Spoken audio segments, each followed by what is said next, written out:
मूलाचार की 504 गाथा है। उसमें लिखा है,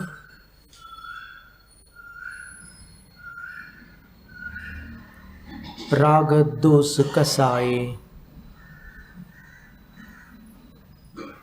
राग दोष कसाएय इंद्रियाणि पंचय परिसहे उवसग्गे नाशयन्तो नमोरिहा।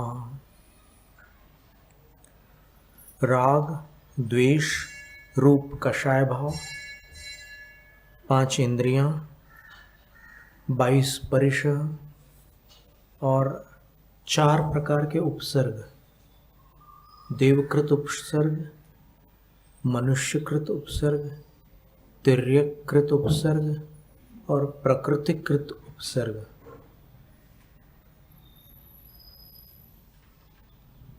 इन सब को जिन्होंने नष्ट कर डाला,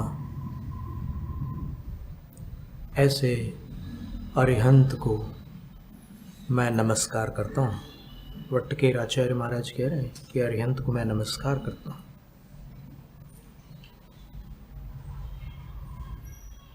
फिर टिप्पण में और 2 गाथाएं दी हैं। 8वें कम्मम अरिभूयम होई सव जीवाणम तम कम्मरिं हंता अरिहंता तेण वुच्यन्ति। अरिहंत क्यों कहलाते हैं वो?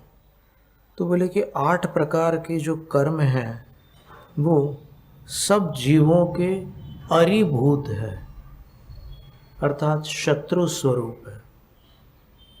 8 कर्मों के कारण ही तो संसारी प्राणी इस जगत में भटकता रहता है, दुखी होता रहता है। तो ये अष्ट कर्म सर्व जीवों के लिए शत्रु स्वरूप है। तम कम्मम अरिम हंता, उस कर्म रूपी अरि के हंता होने से तेण अरिहंता वुच्यन्ति, इसलिए अरिहंत कहे जाते हैं। कर्म शत्रुओं के हंता होने के कारण अरिहंत कहे जाते हैं। फिर एक गाथा और दी है, इंद्रिय विषय कसाए परिसहे वेयणा उवसग्गे ए अरिणो हंता अरिहंता तेण वुच्यन्ति। इंद्रियां, विषय, कषाय,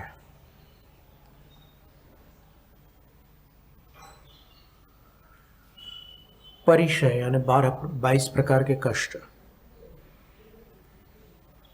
फिर वेदनाएं, अलग अलग प्रकार की वेदनाएं।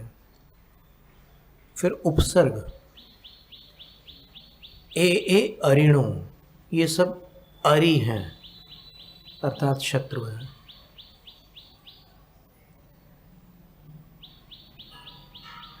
तो अरिणो हंता तेण अरिहंता वुच्यन्ति, इन शत्रुओं के हंता है इसलिए अरिहंत कहलाते हैं। तो अब अरिहंत शब्द पर विस्तृत व्याख्या हो गई। इसके अलावा रजोहननाद्वारिहंता ऐसा भी एक शब्द आता है।